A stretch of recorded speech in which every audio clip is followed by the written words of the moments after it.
हमारा हमारे solar system में 8 प्लैनेट और 200 नेचुरल सैटेलाइट्स मौजूद हैं। पर अगर हम अर्थ को छोड़ दें तो किसी भी प्लैनेट में हमारे द्वारा बिताया गया एक सेकंड भी जानलेवा साबित होगा, क्योंकि सभी प्लैनेट में चुनौतियां एक से बढ़कर एक है। क्योंकि कहीं कार्बन डाइऑक्साइड ज्यादा है तो कहीं हाइड्रोजन। पर क्या कभी आपने सोचा है इन सभी प्लैनेट में वो ऐसा कौन सा ग्रह है जिसका कंडीशन हमारे लिए सबसे ज्यादा अनफेवरेबल साबित होगा? तो अगर आपको नहीं पता तो मैं आपको बता दूं, उस ग्रह का नाम है जुपिटर। जी हाँ, आपने सही सुना। जुपिटर एक ऐसा ग्रह है जिसके अगर आप 3 लाख किलोमीटर के रेडियस में एक एडवांस स्पेस सूट पहन के भी जाते हो तब भी इसका रेडिएशन इतना ज्यादा है कि आपको एटमॉस्फेयर में एंटर करने से पहले ही जलाकर राख कर देगा। और यही सबसे बड़ा रीजन है कि सभी स्पेस एजेंसी मार्स और मून जैसे प्लैनेट को कॉलोनाइज करती है, ना कि जुपिटर को।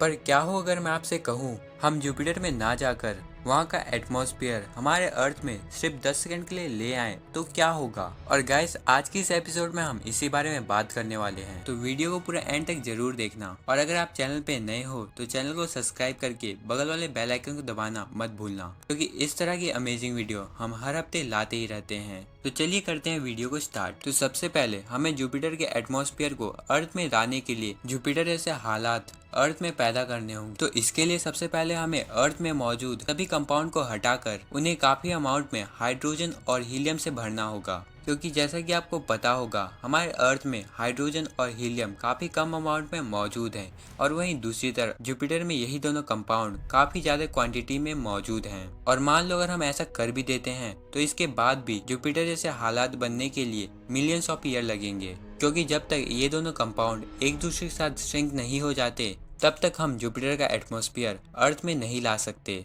पर मान लो किसी मिस्टीरियस रीजन से सिर्फ 10 सेकंड के लिए जुपिटर का एटमॉस्फेयर हमारे अर्थ में आ जाए तो क्या होगा? तो ऐसे होते ही अर्थ में मौजूद सभी ऑब्जेक्ट का वेट डबल हो जाएगा, क्योंकि अब अर्थ में पहले के मुकाबले कहीं ज्यादा अमाउंट में ग्रेविटी होगी। पर मेरी मानो ये तो कुछ नहीं है, क्योंकि ऐसा होने के बाद पहले जैसे कोई भी सरफेस मौजूद नहीं होगी, जिस कारण अगर एक बार आप गिरना शुरू करोगे तो गिरते ही रहोगे जब तक आप कोलैप्स नहीं हो जाते। क्योंकि अब कुछ रहेगा तो वो होगा डिफरेंट फॉर्म्स में हाइड्रोजन। और मैं ऐसा इसलिए कह रहा हूँ क्योंकि अगर आप इस कंडीशन में आसमान में देखो तो गैस की फॉर्म में सिर्फ हाइड्रोजन मौजूद होगा, और आसमान के नीचे ओशन में लिक्विड हाइड्रोजन की फॉर्म में मौजूद होगा। और मैं आपको बता दूं, अर्थ के मास की वजह से अब ये लिक्विड हाइड्रोजन किसी पत्थर से कम हार्ड नहीं होगा। पर ये सब कुछ तो अभी स्टार्टिंग है, क्योंकि जुपिटर का एटमॉस्फेयर होने के बाद अर्थ का क्रस्ट का टेम्परेचर 6000 डिग्री सेल्सियस से बढ़कर 35,700 डिग्री सेल्सियस या फिर 64,292 फ़ारेनहाइट तक पहुंच जाएगा।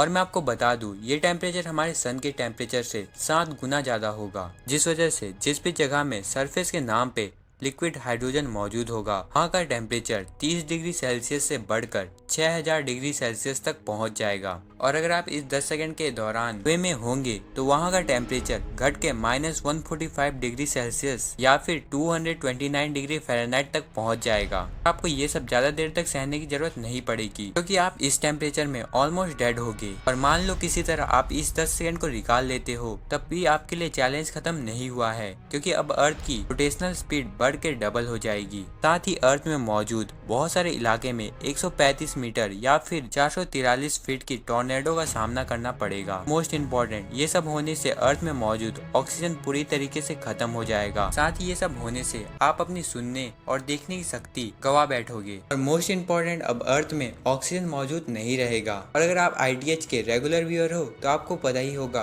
कि ऑक्सीजन के ना होने से क्या क्या हो सकता है। अगर आपको नहीं पता तो हमारी ये वाली वीडियो देखना मत भूलना।